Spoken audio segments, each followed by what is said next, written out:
labda na msafara au na mumeo, yani aloniole, yani kushikwa kichwa au hujaja kuulizwa?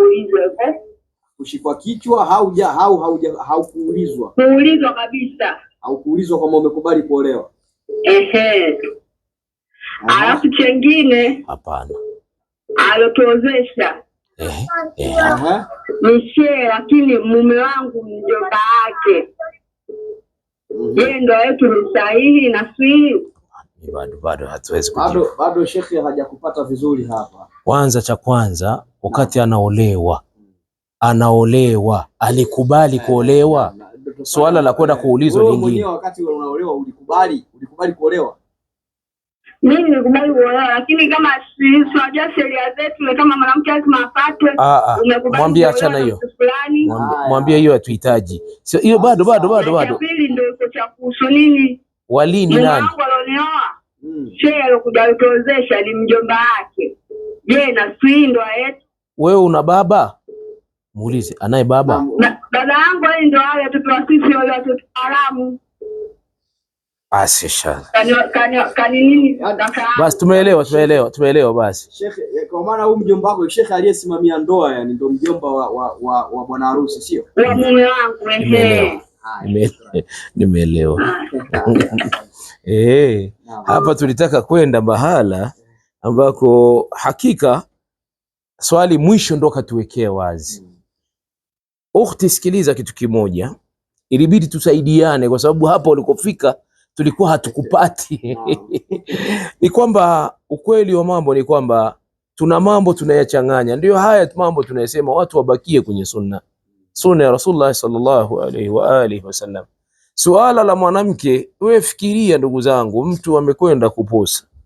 Baada ya kwenda kuposa amekwenda kumuona mke wake na yeye ameonwa, zimekubalika zile posa, yamekwenda mahari, na siku ya shughuli inajulikana kwamba leo ndiyo ndoa, na huyu wakati huo watu wamekusanyika na yeye yuko ndani na anajua leo naolewa na amejipamba na kila kitu, amepelekwa kila kona, amekwenda huko alikoenda, alafu anasubiria eti akashikwe kichwa na nani?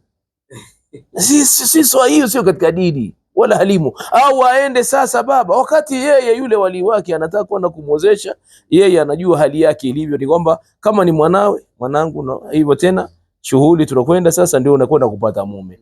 Kwa mfano yeye sasa mathalan kama alivyosema, yani wali wake ni kadhi, kwa vile alivyosema swali la mwisho nilivyomuelewa. Kwa hiyo kadhi akija ndio atakayemwozesha, au wale mashekhe wakubwa ambao wanajulikana katika jamii. Haijalishi huyu anayekuja huyu ambaye kuhusiano baina anayeoa na yule, hata kama ingekuwa ni baba yake, mtoto na baba ndio kadhi, ndoa iko sahihi. Kwa hiyo ndoa iko sahihi, haina tatizo yoyote. Lakini tuache ndugu zangu mashekhe, ni waombe wale wafugisha ndoa, tuacheni swala la kwenda kuingia ndani kuuliza. Unaenda kuuliza nini wakati watu wote kwani hapa hao watu wamekusanyika kwa ajili gani? Lile pilao kule lilopikwa, lile biriani lilopikwa la nini? Suala ni wewe wali. Sasa dakika za mwisho mwanawe kule, inshallah Allah kujalie, Allah kufazilisha dua, akufanyie pesi, ndio tunakwenda kukupa mume. Haya baba, ndio mwenye idhini yako baba. Idhini ndio iko kwa nani? Kwa baba. Ridhani ya nani? Ya kwako. Sasa tena mbona inatakikana uwe na ridhaa na idhini sasa? Yani unaridhaa na bado tena watu waingie ndani wanakuja kufanya. Alafu kule ndani unakoingia, angalieni mazingira ya siku ya harusi ya wanawake, maeneo wanaokaa na maeneo walivyokuja. Wanawake wamekuja, wana zawadi zao, wana nini, wamewekewa mahala pao. Baada ya pale wanataka kutunza, hata wengine hijabu wamezipunguza. Sijui umeelewa bwana. Sasa wewe unapokwenda unaingia kule, unapita wapi?